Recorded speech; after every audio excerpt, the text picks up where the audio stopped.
Hello friend, welcome to a new video from Netn. In this video, I show you how do I start my virtual machines automatically when Windows starts in VMware Workstation.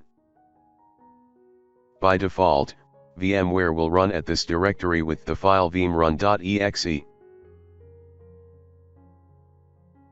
Once confirmed that is correct, you can move on to the next step. Browse to the path where your virtual machine configuration file is stored.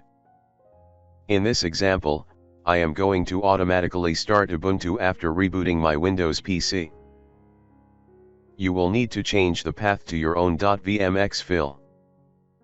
To run virtual machine after rebooting, we will be creating a simple batch file and placing it into the startup folder.